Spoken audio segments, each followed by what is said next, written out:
Vamos lá, jovens do sexto ano, vamos continuar falando sobre os sentidos, certo? Vamos continuar onde paramos anteriormente no vídeo.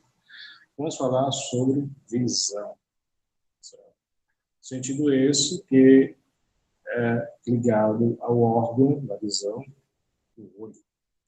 A visão é um sentido que relaciona a captação da luz e a sua interpretação para formar imagens. É necessário ter luz para poder enxergar, para poder formar imagem. Então, nesse caso, o olho tem forma esférica, sua parte externa é envolvida por diferentes membranas, a esclera, coroide e retina. A esclera é a camada mais externa existente do olho. Ela contém músculos que fazem o olho se mover. A esclera é opaca, nesse caso, não permite passagem de luz, e branca. O olho branco, a parte branca do olho.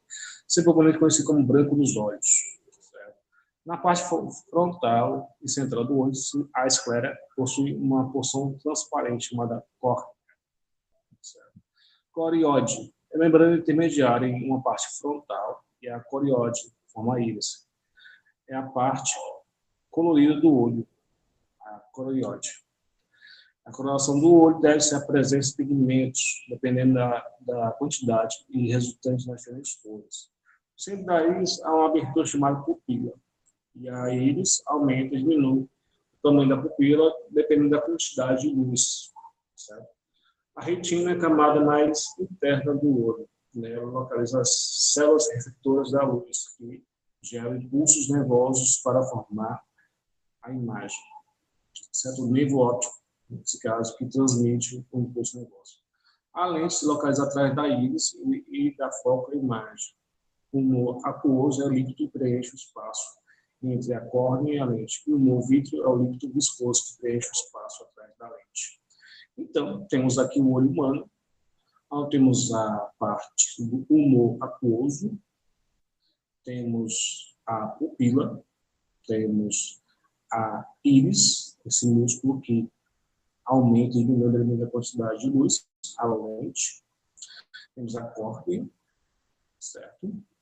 E temos a parte da esclera, a coriode, retina, nervo óptico, temos a artéria também no olho, onde passa a corrente sanguínea, veia. Temos o humor vítreo, que é a parte interna do olho. Certo? A partir disso, vamos entender o funcionamento do olho.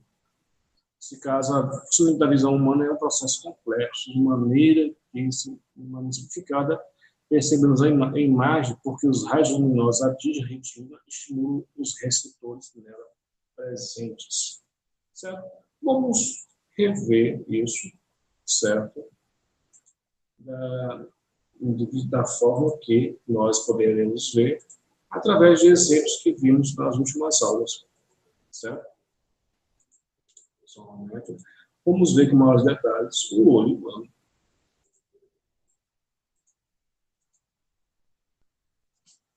Vamos utilizar o instrumento para ter visão melhor do olho humano. A parte externa do olho, certo?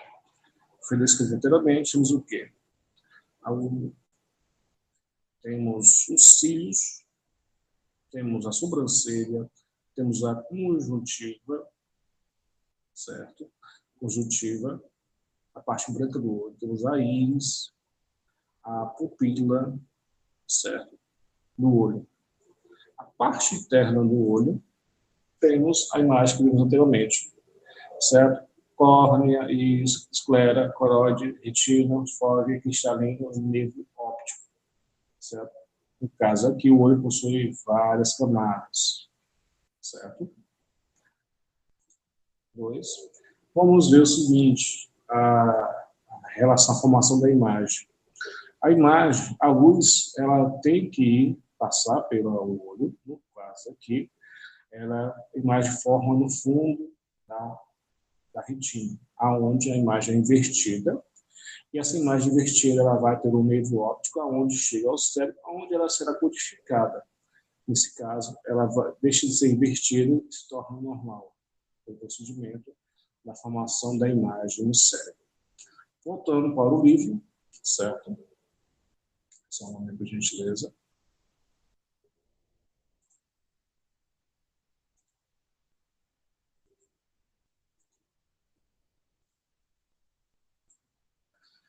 Nesse caso, temos na retina dois tipos de células receptoras de estímulos luminosos. Os cones e os bastões. Os cones são responsáveis, pessoal, pelas cores primárias, vermelho, amarelo, azul. Nesse caso, resulta da afinidade de cores distinguintes. Os cones são estimulados apenas por luz intensa. Bastonetes são estimulados por luz fraca, incapaz de distinguir cores. Então, o funcionamento do olho. Temos um objeto que emite luz, e ele vai para a retina, onde o cérebro irá codificar para interpretar essa informação. Onde estão os cones e os bastões? Nós iremos ver, utilizando o exemplo da aula anterior. São muito jovens, por gentileza.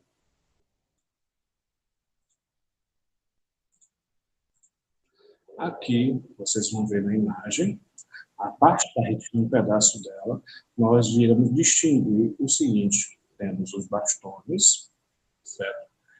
E, nesse caso, a córnea.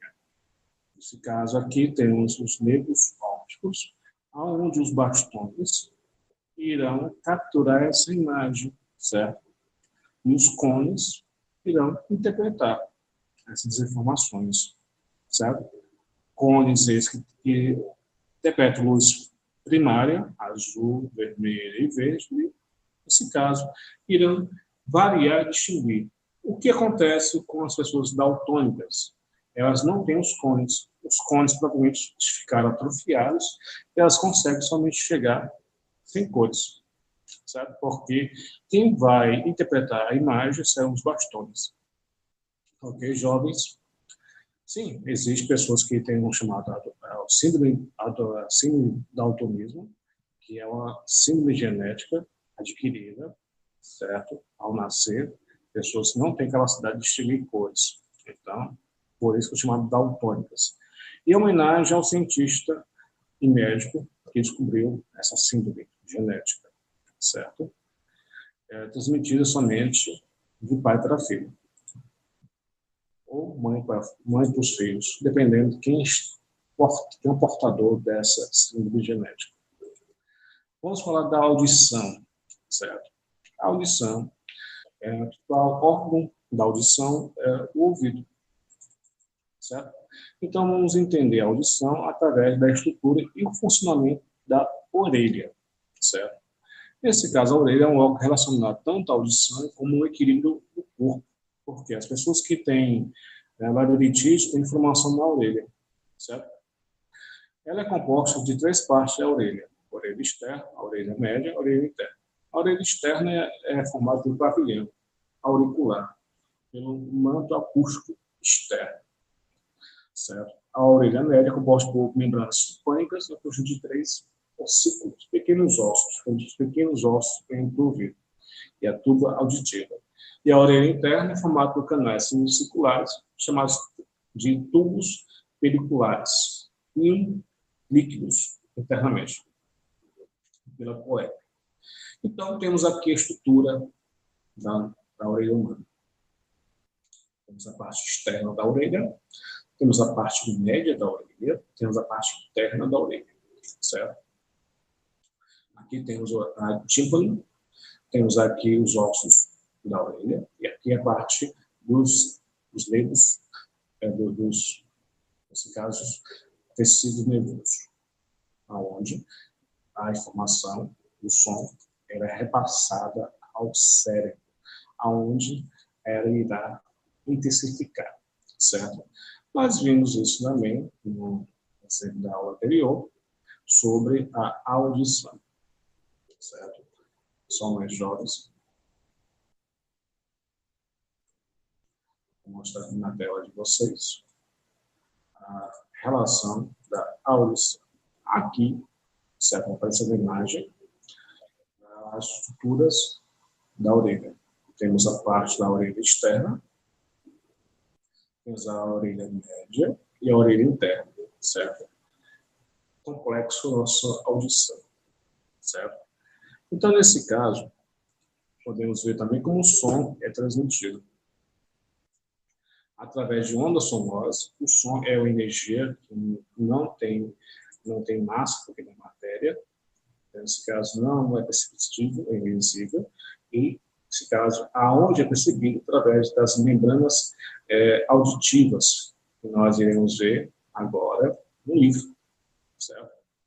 Essa membrana auditiva ela é só percebida quando, dependendo da intensidade do som. Essa intensidade do som ela é medida, certo, em uma unidade chamada decibéis. E dependendo dessa medida de decibéis, ela pode ser útil ou prejudicial à nossa audição.